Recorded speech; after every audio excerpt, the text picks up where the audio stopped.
آپ نے کبھی غور کیا کہ افطار میں جلدی کرنے کے لیے جو کہا گیا ہے، اور یہ کہا گیا کہ افطار میں جلدی کریں گے تو خیریت سے رہو گے، کیا فلسفہ ہے اس میں؟ کبھی غور کیا آپ نے؟ ارے بھائی 2-4 منٹ 10 منٹ کے بعد اگر کھا لیتے تو کیا حرج ہے؟ اور زیادہ ثواب ملنا چاہیے نا. جتنی زیادہ دیر ہوگی اتنی زیادہ ہم روزے میں رہیں گے، اتنا زیادہ ہمیں ثواب ملنا چاہیے. اور یہاں الٹا کہا جا رہا ہے دیر کرو گے تو خیریت نہیں ہے، جلدی کرو گے تو خیریت ہے. غور کیا آپ نے کبھی؟ ایسا کیوں ہے؟ ایسا اس وجہ سے ہے کہ ہم سورہ فاتحہ میں کہتے ہیں کہ اللہ ہمیں منعم علیہم کا راستہ چاہیے. منعم علیہم کون ہے؟ صحابہ ہیں، انبیاء ہیں، جن کے پاس علم بھی تھا، عمل بھی تھا. اس کے بعد کہا ان لوگوں کا راستہ نہیں چاہیے جو مغضوب علیہم ہیں، یعنی یہود ہیں. مغضوب علیہم سے مراد یہود ہیں اور ضالین سے مراد نصارہ ہیں.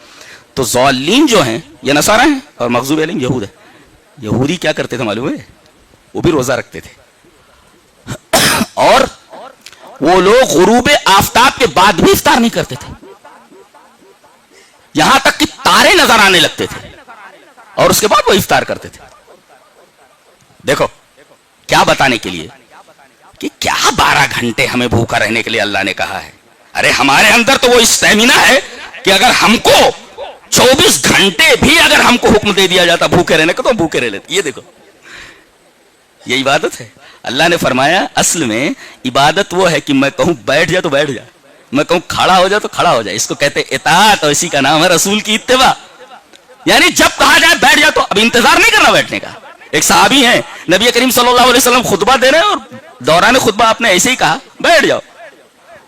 وہ قدم مسجد میں رکھ چکے تھے، غالباً عبداللہ ابن مسعود ہیں، قدم رکھ چکے، وہ وہیں پر بیٹھ گئے، چوکھٹی کے اوپر بیٹھ گئے. حالانکہ ان سے آپ نے نہیں کہا تھا بیٹھ جاؤ، تو دوران خطبہ آپ نے کہا تھا بیٹھ جاؤ. انہوں نے یہ سنا بیٹھ جاؤ، ان کے کانوں میں آواز پڑی تو وہیں بیٹھ گئے. وہ اس کو کہتے ہیں اتباع.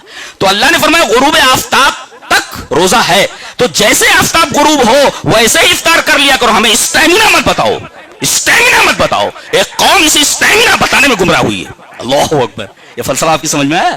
پتہ ہے خیریت اسی میں ہے کہ ما اجل الفطرہ، جب تک افطار میں جلدی کرتے رہو گے. یہ مت بتاؤ اللہ کو، اسٹیمنا مت بتاؤ کہ ہم 24 گھنٹے بھی بھوکے رہ سکتے ہیں. آپ یہ کہیں کہ میرے رب تو نے جب تک ہمیں بھوکا رہنے کے لیے کہا تب تک ہم رکے رہے، اور اب تو نے کہا کہ کھا لو تو فوراً کھا لے رہے ہیں ہم. یہ تیرا حکم ہے، جب تک کہا بھوکے رہو تب تک بھوکے رہے، اور اب کہہ رہا ہے کھا لو تو فوراً ہم کھا رہے ہیں. ہم دیر نہیں کر رہے ہیں، ہمیں اسٹیمنا نہیں بتانی ہے، ہمیں اپنی طاقت اپنا پاور نہیں بتانا ہے کہ ہم 24 گھنٹے بھی بھوکے رہ سکتے ہیں. یہ یہودیوں کا عمل ہے، اور یہودی اسی میں خیریت سے 2-4 نہیں ہوئے، خیریت سے باہر نکل گئے.